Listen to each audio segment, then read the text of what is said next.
কথায় কথায় হবে গল্প গাথা, কৃষিবিদের গবেষণা, সরকারের প্রণোদনা, জ্ঞানের কথা, তথ্য জানা, পরিশ্রমে আসে সফলতা। এসো শুনি, এসো জানি, কৃষি ও খামারির কথা, কৃষি ও খামারির কথা, কৃষি ও খামারির কথা। প্রিয় দর্শক, বাংলাদেশ টেলিভিশনের কৃষিভিত্তিক অনুষ্ঠান কৃষি ও খামারির কথায় স্বাগত জানাচ্ছি আমি কৃষিবিদ মির্জা তাহমিম রিজভী। আজ আছি নরসিংদীর বেলাবো উপজেলার আবদুল্লাহনগর গ্রামের নুরুল আমির ভূঁইয়ার লটকন বাগানে। তুলে ধরব তার লটকনের চাষের যে সফলতা, তার গল্প। নরসিংদী শুধু একটি জেলার নাম নয়, এটি এখন একটি নতুন পরিচয়ে পরিচিত লটকনের রাজধানী হিসেবে। বাংলাদেশের গ্রীষ্মকালীন ফল চাষের মানচিত্রে উঠে এসেছে একটা উজ্জ্বল নাম, নরসিংদীর লটকন। নরসিংদী জেলার লটকন দেশের গর্ব, বৈশ্বিক সম্ভাবনার একটি বাস্তবিক চিত্র। এই জেলায় মাটি যেন বলছে আমার বুকে ফলেছে সোনা। বিশেষ করে শিবপুর, মনোহরদী, রায়পুরা ও পলাশ এই চারটি উপজেলার শত শত কৃষক গড়ে তুলেছে হাজারো লটকনের বাগান।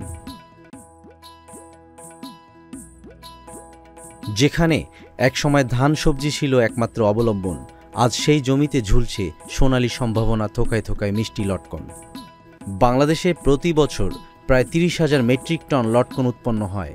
এর মধ্যে অর্ধেকেরও বেশি আসে শুধু নরসিংদী জেলা থেকে।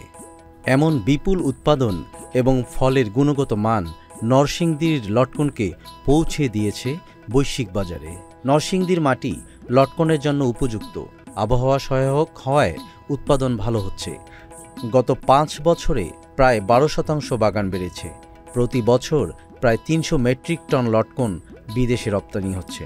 আমার বাড়িতে আমরা মিলে প্রায় 40-45 গানের মতো লটকন আবাদ করি। আমরাও প্রায় 20 লাখ টাকা বেচছি। গাছ হবে প্রায় 2500-র মতো লটকন গাছ আছে। যা আমরা পাহাড়ি এলাকার মানুষ, আমাদের জন্য এটা বিরাট একটা ফসল। লটকনের জন্য যেহেতু বিদেশ এটা রপ্তানি হচ্ছে, তো এটা আমাদের তো অনেক কিছু, কারণ হলে এটা দিয়ে আমরা এখন চলাফেরা করি। পরামর্শ থাকবে যে আমরা যেহেতু লাভবান, নতুন যারা এটাতে আগ্রহী হবে, আমরা তাদেরকে উপদেশ দেব যে ইয়াটা আপনারাও করেন।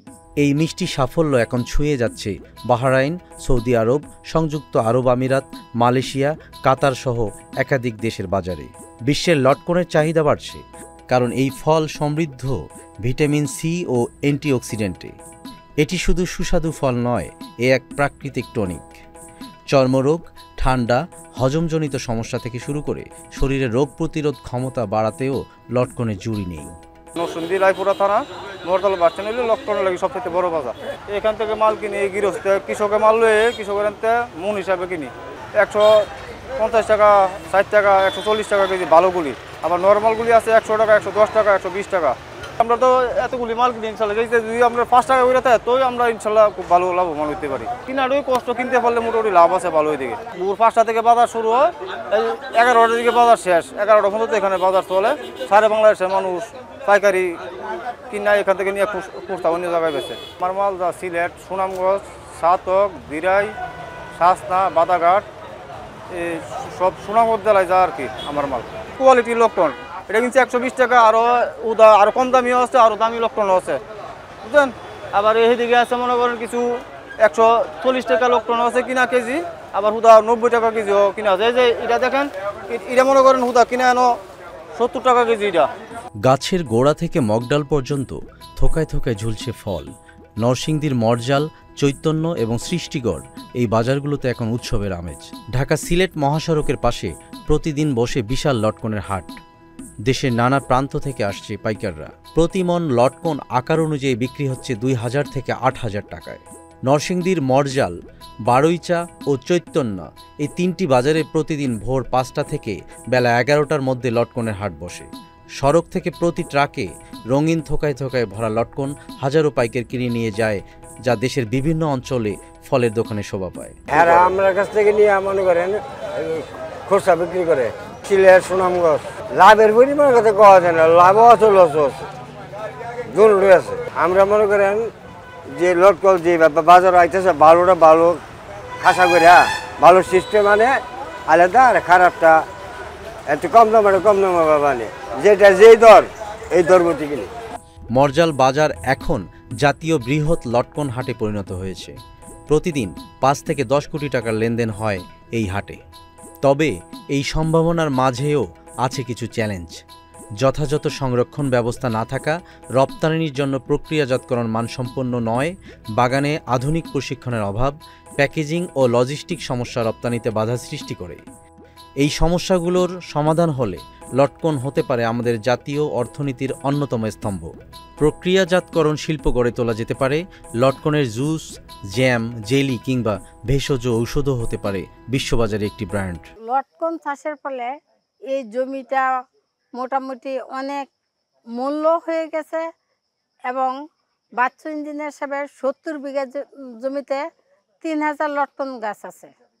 এই লটকন গাছের বয়স 25 থেকে 30 বছর আছে। এই 3000 গাছের লটকন মোটামুটি ভালো গাছে লটকন হয়েছে। এই লটকন আগে এত দাম ছিল না, বিদেশ রপ্তানির পর থেকে লটকনের মূল্য অনেক বেশি, যার কারণে কৃষকরা বাগানের প্রতি অত্যন্ত আগ্রহী এবং বিভিন্ন যত্ন সহকারে ওনারা পরিচর্যা করেন। বছরে 2 বার ওনারা সঠিক সময়ে সার কীটনাশক ব্যবহার করেন, পরিমিত সেচ ব্যবহার করেন। গত বছর বাচ্চু ইঞ্জিনিয়ার সাহেব 70 লক্ষ টাকা বিক্রি করেছেন। এই বছর অতিরিক্ত খরার কারণে লটকনের পরিমাণটা একটু কম। এবছর উনি 32 লক্ষ টাকা বিক্রি করেছেন। মূলত অন্যান্য ফসলের তুলনায় লটকন চাষে পরিশ্রমও কম, খরচও কম, কিন্তু আর্থিক লাভবান সবচেয়ে বেশি। যার কারণে আমাদের পাহাড়ি এলাকাতে এমন কোনো জমি নেই বা এমন কোনো বাড়ি নেই যে লটকন গাছ নাই। অল্প পুঁজিতে ওনারা মোটামুটি ভালো একটা বেনিফিট পায়। এর জন্য লটকন বাগানের প্রতি তারা বেশ আগ্রহী। নরসিংদী জেলা আর শুধু লটকনের জন্যই পরিচিত নয়। এ জেলার মাটিতে এবার ঘ্রাণ ছড়াচ্ছে মালয়েশিয়া ও থাইল্যান্ডের এক নতুন অতিথি, টসটসে রসে ভরা রামবুটান। বেশ কিছু উদ্যমী ও শৌখিন বাগানিরা লটকনের পাশাপাশি শুরু করেছে রামবুটান চাষ। তাদের হাত ধরেই এদেশে জন্ম নিচ্ছে নতুন সম্ভাবনা। মালয়েশিয়া প্রবাসী আকরাম হোসেন 2018 সালে মালয়েশিয়া থেকে সংগ্রহ করে নিয়ে আসেন কিছু উন্নত জাতের রামবুটান গাছের চারা। ছোট পরিসরে শুরু করলেও আজ তার বাগানে শোভা পাচ্ছে লাল সবুজ রামবুটানের ঝাড়। আকরাম হোসেন জানান, প্রতি কেজি রামবুটান বিক্রি হয় 1200 থেকে 1500 টাকা দরে। 1 থেকে 2 বছরের 7 থেকে 10 ফুট উচ্চতার চারা গাছ বিক্রি করছেন 500 থেকে 1000 টাকা দরে। এই গাছগুলো 4 থেকে 5 বছর বয়সে ফলন দেয়, যা বাংলাদেশের আবহাওয়ায় অত্যন্ত আশাজনক। রামবুটান গাছ বড় হয় আম কাঁঠাল গাছের মতোই, তবে আকরাম হোসেনের মতে কলম করা গাছের চেয়ে বীজ থেকে জন্মানো গাছেই ফলন বেশি হয়।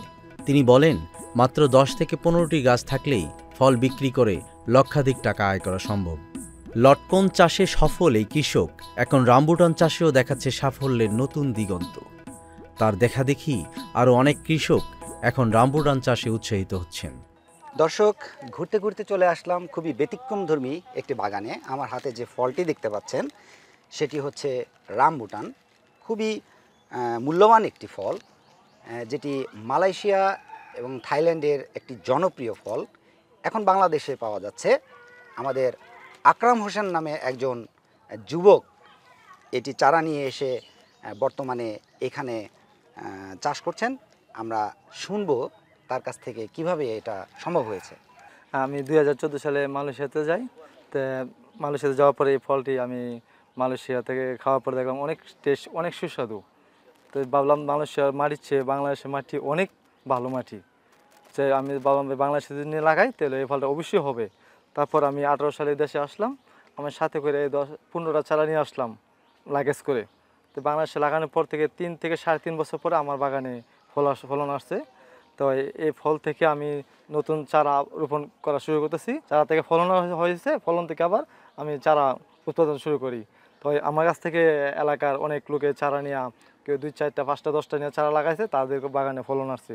তো এটা খুব লাভজনক, সুস্বাদু, অনেক খুব ভালো মানের একটি ফল। এটা মালয়েশিয়া, থাইল্যান্ড একটা খুব পরিচিত বা সুস্বাদু ভালো মানের একটি ফল। তো বাংলাদেশে এটা চাষ করলে আশাবাদী সবাই লাভবান হবে। যে আমাদের মরজাল, নরসিংদী, ঢাকা পাঠিরা এসে আমার কাছ থেকে ফলটা সংগ্রহ করতেছে। আমি 1000, 1200, 1500 টাকা কেজি পর্যন্ত ফলটা বিক্রি করে থাকি। যে আমার এখন 50টা প্লাস গাছ আছে, আনুমানিক 20টার মতন আমার গাছে ফলন আসছে। হ্যাঁ, নতুন কোনো উদ্যোক্তা যদি চারা রোপণ করে, সে এটা অন্য ফলের পাশাপাশি এটা করা যায়। এটা এরকম কোনো বিষ, কীটনাশক এক্সট্রা লাগে না, স্বাভাবিক ফলের মতন এটা হয়। এটাতে রোগবালাও খুব কমই হয় এই গাছে। তো এটা যদি অন্য লোকেরা চাষ করে, আশাবাদী এটা লাভবান হবে। নরসিংদীর মাঠে মাঠে গড়ে উঠেছে স্বপ্নের বাগান, যেখানে দেশি ফলের সঙ্গে জায়গা করে নিয়েছে বিদেশি স্বাদের রামবুটান। উজ্জ্বল করছে সম্ভাবনার নতুন দিগন্ত। নরসিংদীর প্রতিটি লটকন গাছ যেন এক সম্ভাবনার গল্প বলছে। এটা শুধু একটি ফল নয়, একটি জেলার আত্মপরিচয়, একটি দেশের গর্ব। বেলাবো আসলে পরিচিত বর্তমানে লটকনের রাজধানী হিসাবে। আমার বেলাবো উপজেলাতে 205 হেক্টর লটকনের আবাদ হয়েছে। সবচেয়ে আশার সংবাদ হলো এবছর কৃষকরা অনেক বেশি দাম পাচ্ছেন। অনেক বেশি বলতে বোঝাচ্ছে ভালো দাম পাচ্ছেন, এবং এই লটকন বিদেশেও রপ্তানি হচ্ছে। তো এটা শুরু ছিল, এই মাসে আশা করতেছি সেটা আরও অনেক পরিমাণে বৃদ্ধি পাবে। এটা মধ্যপ্রাচ্য, ইউরোপ, এই দেশগুলোতে আমার লটকন রপ্তানি হয়। আপনারা জানেন যে লটকন মাঝে মাঝে অল্টারনেট বিয়ারিং হয়। তো অল্টারনেট বিয়ারিং যেন না হয়, সেই ক্ষেত্রে আমরা কৃষকদেরকে সুষম সার ব্যবহার করার পরামর্শ দিই। বিশেষ করে জৈব সারটা যেন তারা সঠিক পরিমাণে দিতে পারে, এবং যখন ড্রাই সিজন চলে তখন তারা যেন এখানে ভালো করে পানিটা দিতে পারেন। জুনের প্রথম সপ্তাহ থেকে লটকন হারভেস্ট শুরু হয়, এটা জুলাইয়ের শেষ সপ্তাহ পর্যন্ত চলে। কিন্তু আমরা কৃষকদেরকে পরামর্শ দিয়েছি যে এখানে যেই গাছটাতে বড় লটকন হয়, যেটার কালার সুন্দর হয়, সেটা যদি গ্রাফটিং করা যায় তাহলে এই মাতৃ গাছের গুণাগুণটা বজায় থাকে। তো এইভাবে করতে করতে এখন মাশাল্লাহ বাগানগুলা চমৎকার আকার, যে প্রত্যেকটা গাছেই বড় সাইজের এবং চমৎকার কালার বিশিষ্ট লটকন উৎপাদন হচ্ছে, যেটার ভোক্তা পর্যায়ে অনেক চাহিদা আছে এবং বিদেশেও অনেক চাহিদা থাকার কারণে আমার এটা রপ্তানি হচ্ছে। লটকনের পাশাপাশি এখানে উচ্চমূল্য ফল যেমন রামবুটান আবাদ হচ্ছে, এবং কৃষক ভালো দাম পাচ্ছেন। ভালো দাম পাওয়ার কারণে অন্যান্য কৃষকরা আগ্রহ দেখাচ্ছেন এটা চাষ করার জন্য। সেই সাথে কৃষকদের কাছ থেকে চারাও বিভিন্ন উপজেলায় পাঠানো হচ্ছে এবং তারাও আবাদ করতেছেন। এটা আশা করি সামনে ড্রাগন ফলের মতো একটা ব্যাপার বাংলাদেশে ঘটবে, যে সমস্ত জায়গায় রামবুটানের আবাদও বৃদ্ধি পাবে। স্মার্ট বাংলাদেশের স্বপ্ন যখন আমরা দেখি, তখন তার পেছনে থাকা কৃষকের ঘামে ভেজা এই মিষ্টি ফলটিও জায়গা করে নেয়। নরসিংদীর লটকন আমাদের সম্পদ, আমাদের অহংকার, আমাদের ভবিষ্যৎ। দর্শক, এই ছিল আমাদের আজকের আয়োজন। আগামীতে আবারও অন্য কোনো বিষয়ে, অন্য কোনো জায়গায় আপনাদের সামনে হাজির হব। সে পর্যন্ত ভালো থাকবেন, সুস্থ থাকবেন। আল্লাহ হাফেজ।